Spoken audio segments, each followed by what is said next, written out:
All right.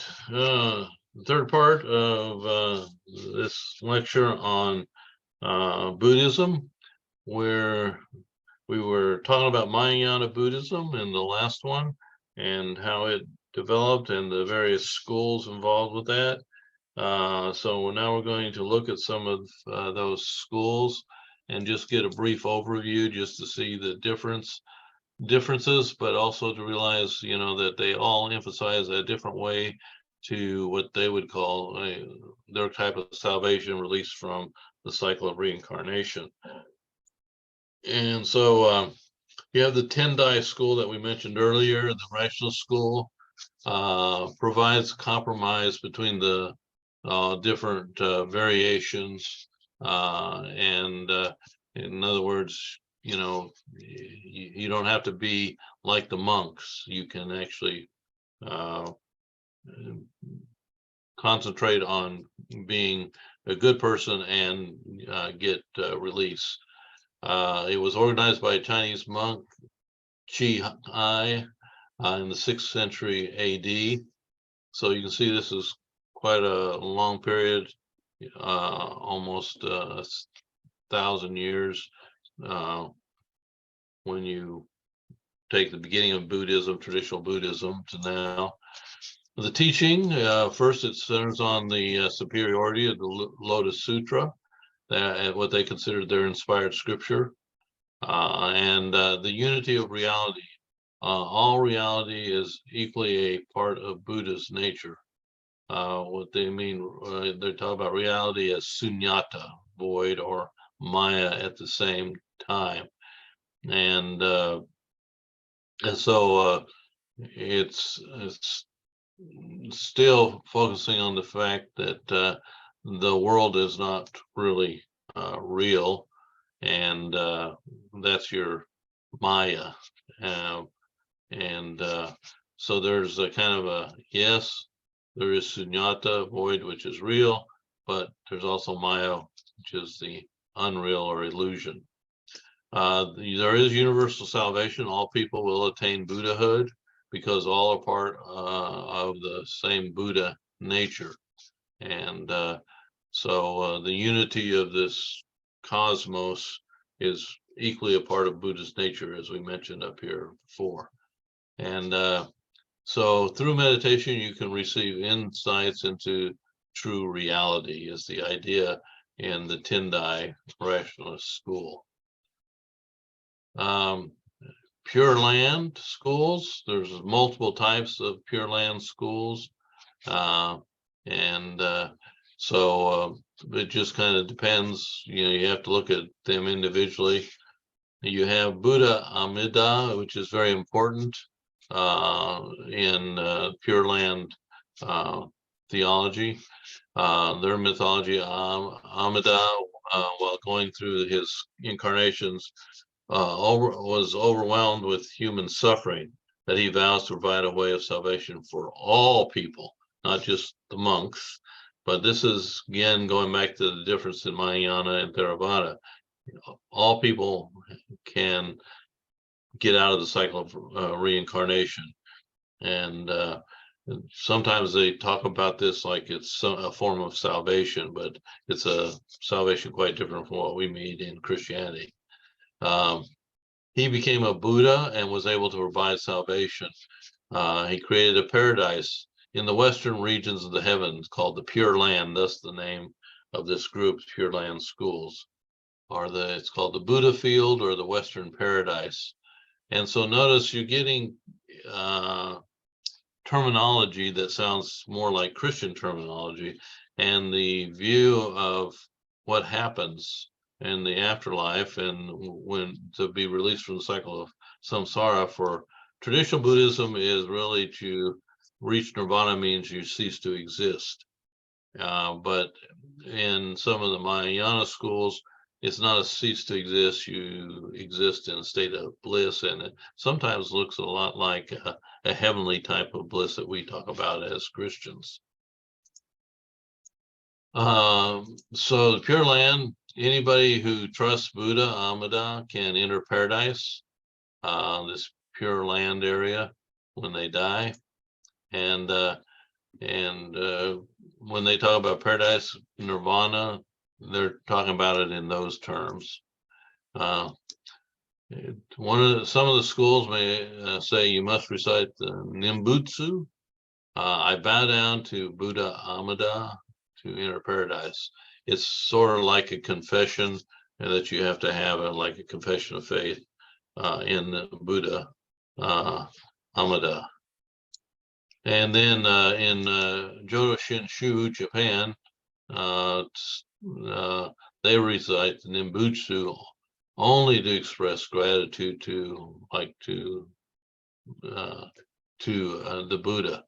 So it takes different meanings in different groups of the Pure Land Mahayana Buddhism. There are no demands on followers other than to show Amida their thankfulness. The worship is performed by the clergy. Services have chanting, meditation, adoration. Like the one up here at Jodo Shinshu, they don't have clergy in their particular group. So it varies with the type of Mahayana Buddhism, how their worship is done and who's involved. All right, so that's Pure Land and there. We're going to move over to Zen Buddhism, which is one that a lot of people have heard about, and but it's a particular type of Mahayana Buddhism. This arose in the 6th century AD as well in response to Tendai, the part we were just looking at. Pure Land was part of that tradition, and so they disagreed on how their worldview was slightly different from the Tendai's view as Zen. They would claim their origin came from Gautama Buddha, just like Tendai did also. The essence of it is enlightenment without words or explanation. The story of Buddha standing before his pupils, waiting for him to teach. So he's standing there, and the students are all waiting for him to teach, and he doesn't say anything. And then the story goes that one of the pupil, Mahakashaipa, understood and smiled and just looked at him. And so this is Zen Buddhism, one of these really strange aspects where it's very intuitive and it's experiential, and you don't even need words for it to happen, as the point here. So the traditional founder is Bodhidharma, who was an Indian monk that immigrated to China. It's said that he cut off his eyelids and meditated at a wall for 3 years and hit his head on, and then in the process he gained enlightenment. That seems like a rough way to go, but you'll notice even in these religions, it's basically a works-related religion. You have to meditate yourself out of the cycle of reincarnation. So in the Zen schools, there's 2 major schools in Japan called Master Soto and Rinzai. Soto saw enlightenment as something that you gained gradually over time. Rinzai saw a lengthy preparation time, then all of a sudden you abruptly will gain it. So they notice the differences in how they think it's going to happen. But all Zen schools, the idea is to clear one's mind of conceptual clutter that impedes insight. Thus, this is kind of the epitome of what people think of when they think of Buddhism. They think of people, meditating, getting all the distractions away by meditating, because it's those distractions or those attachments, as they will call them, to life, to aspects of the world. They just impede you. They keep you from gaining insight, and thus will keep you from eventually being released from the cycle or gaining enlightenment. One of their scholars, D.T. Suzuki, summary of Zen was, it's a special transmission outside of scriptures. There's no dependence on words or letters. It's kind of a direct pointing to the soul of man. And by this meditation, you see one's nature and attain Buddhahood. So it's a very internal, experiential, meditational type of form, which is different from the Tendai, which will focus on Lotus Sutra. No scripture is necessary in Zen Buddhism. So you have Zen scriptures and experience. You got them. It's not necessary. The scripture is not necessary for you to get enlightenment, but they do have writings, is the point. Here you have one. The true purpose of Zen is to see things as they are, to observe things as they are, and to let everything go as it goes. So it's very abstract, and so just have to keep in mind this type of Buddhism. So this sutra or scriptures are not considered authoritative nor source of belief. So even though the writings exist, they're not the source for your experience.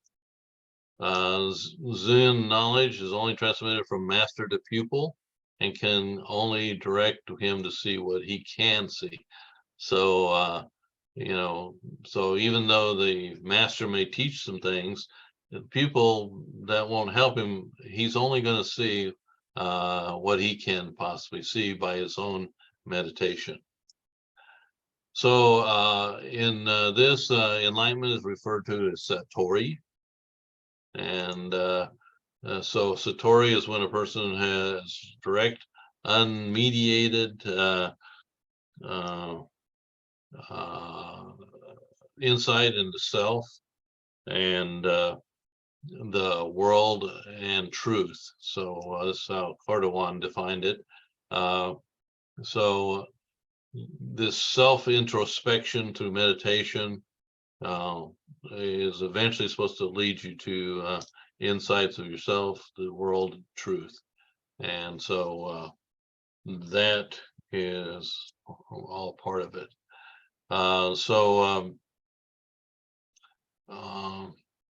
If you have Buddhism and Zen Buddhism and just see the difference between, this is a chart that somebody put together. The Mindful has it on its website.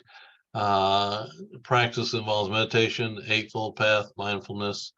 Zen Buddhism focuses on non-dualism, non-conceptualism, meditation, and simplicity. So that's like over here, Zen enlightenment. They think this idea of dualistic thinking, having the world, reality, and Maya type of thinking, like you have in Tendai, they mean by this dualistic thinking hinders enlightenment. They're meaning making distinctions and classifying things according to rational categories. They don't do that, and so they won't create rational categories like they do in the Tendai school. So Buddhism rejects the omniscient, omnipresent, or omnipotent God.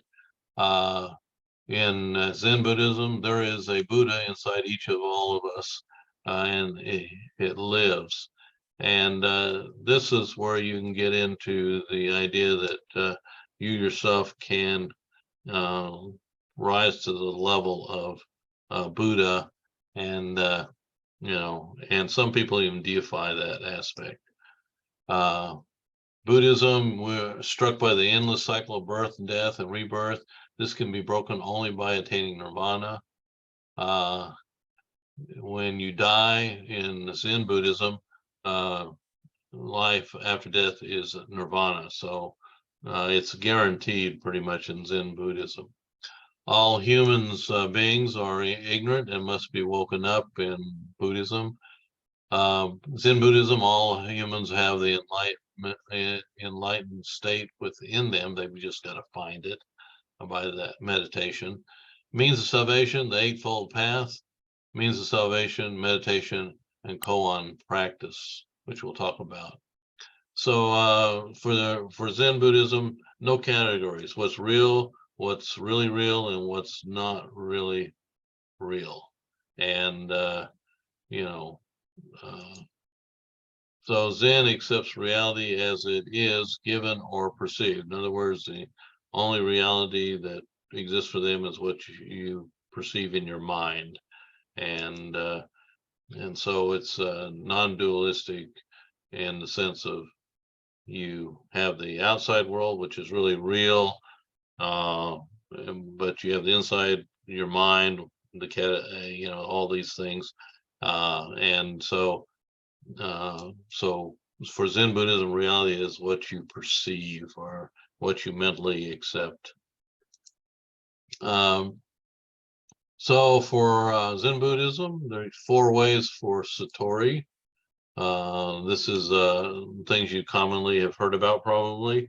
Zanzen meditation. This is your cross-legged, straight back, focused thought provided by the master. And this is probably what most people think about when they think about Zen Buddhism, or Buddhism in general for that matter. Second is Mondo's stories or of the past great Zen masters and how they received enlightenment.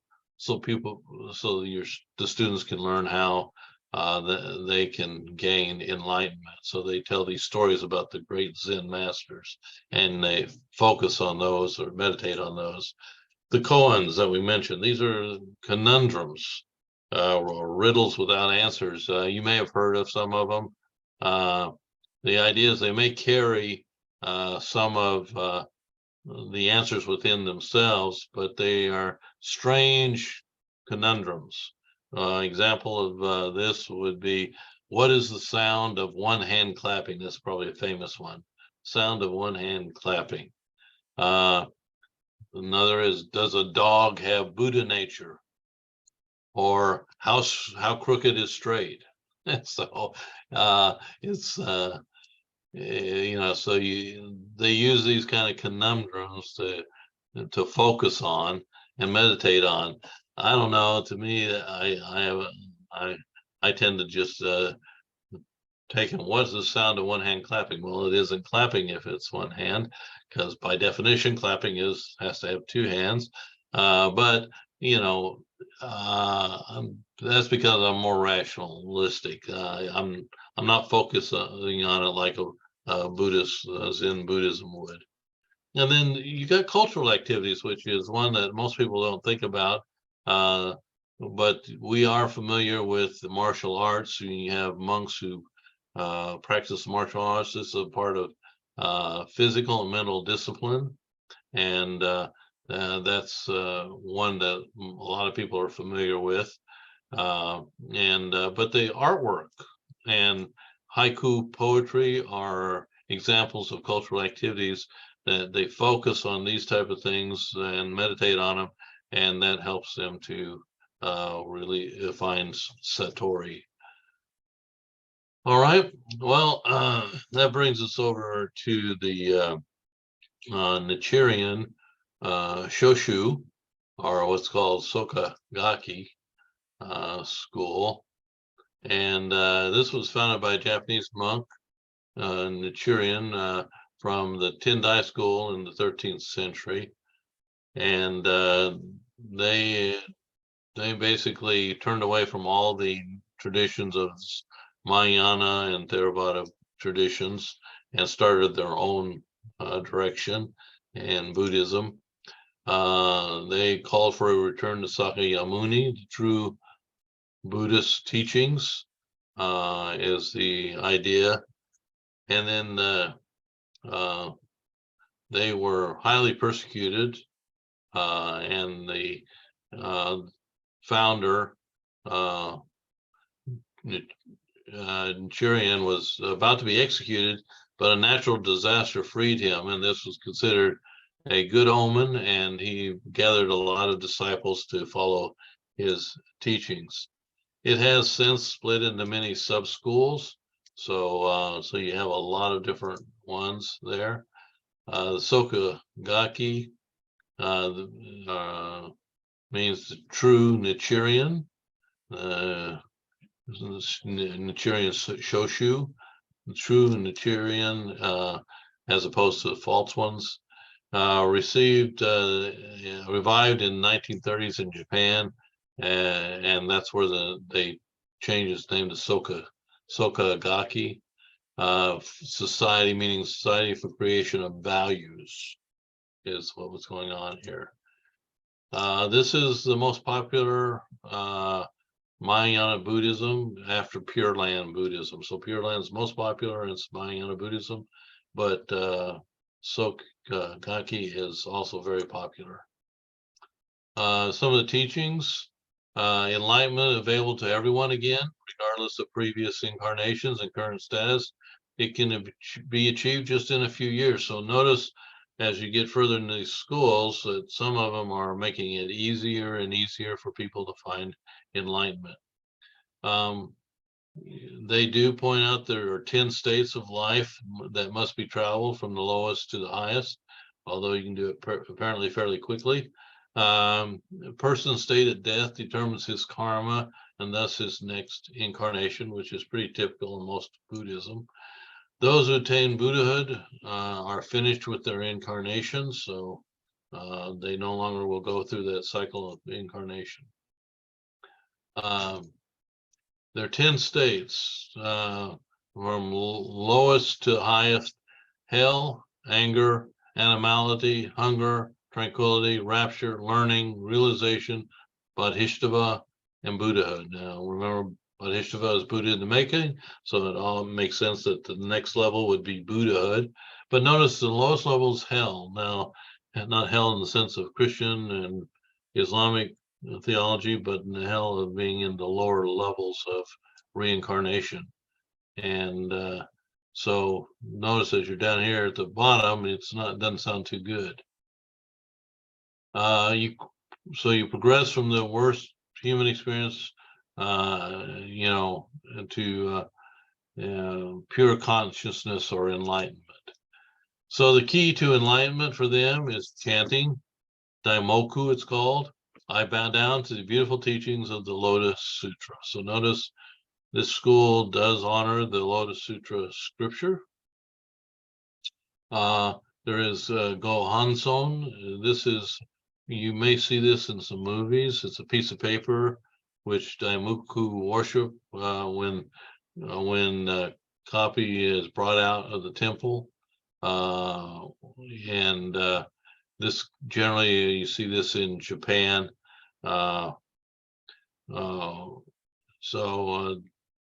This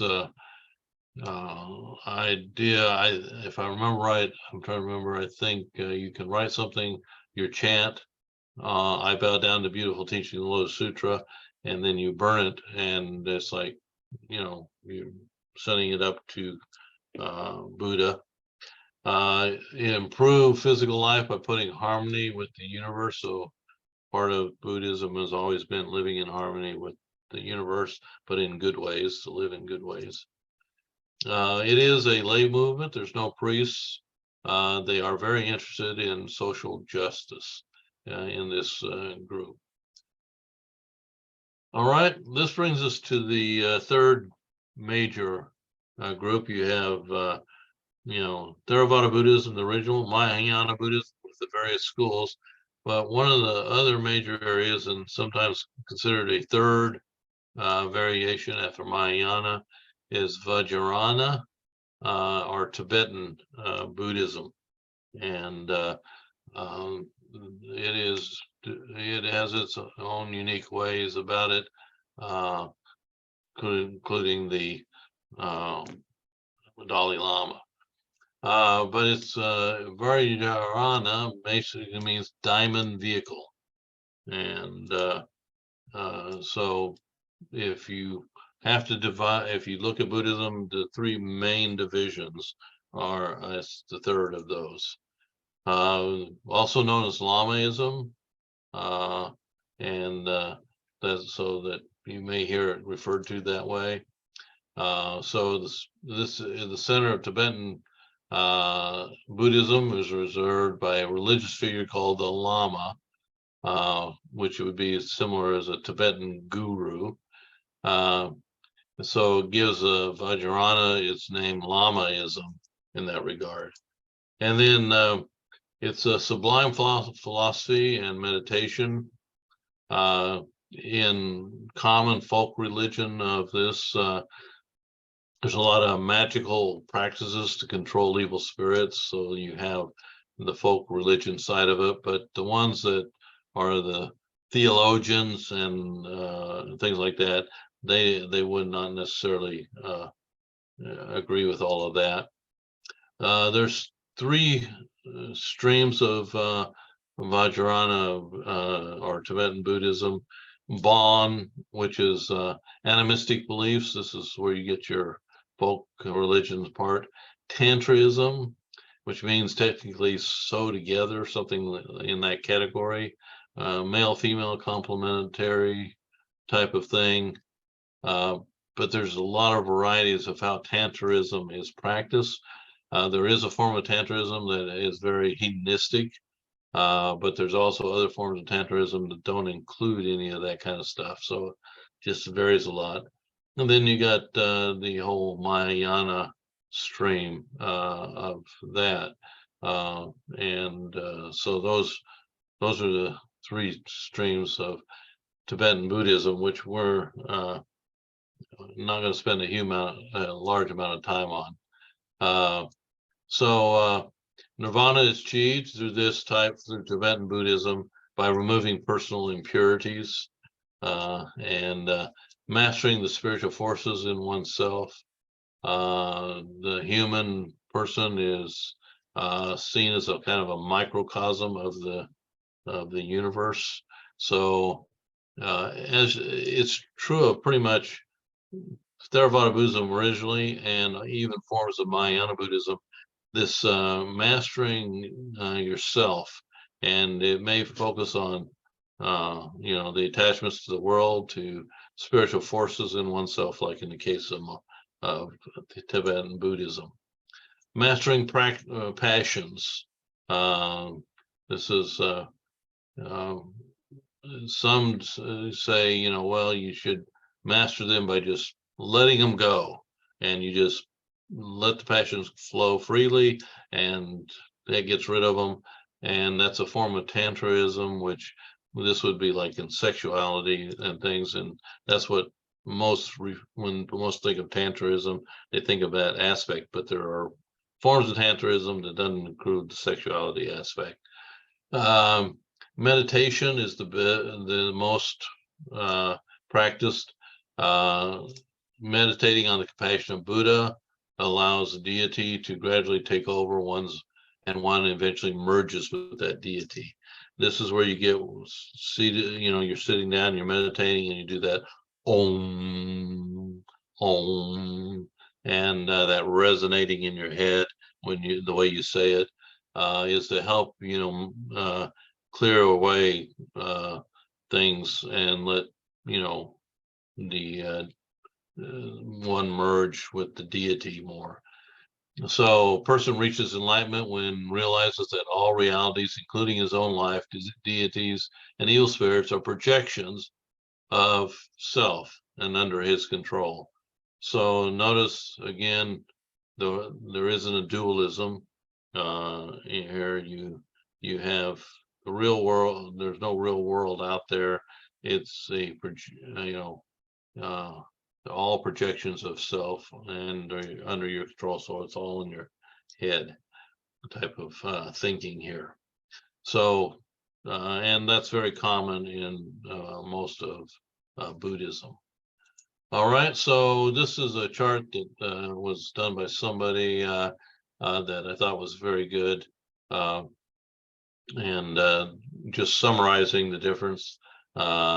of Buddhism after Buddha's death. Mahayana Buddhism will come in, and eventually Tibetan Buddhism. And so you could see the difference with Theravada, the way of the elders. Then Mahayana, that one teaches people they can help each other find enlightenment. And then Tibetan has a lot of Mahayana teachings in it. It's not the Theravada tradition.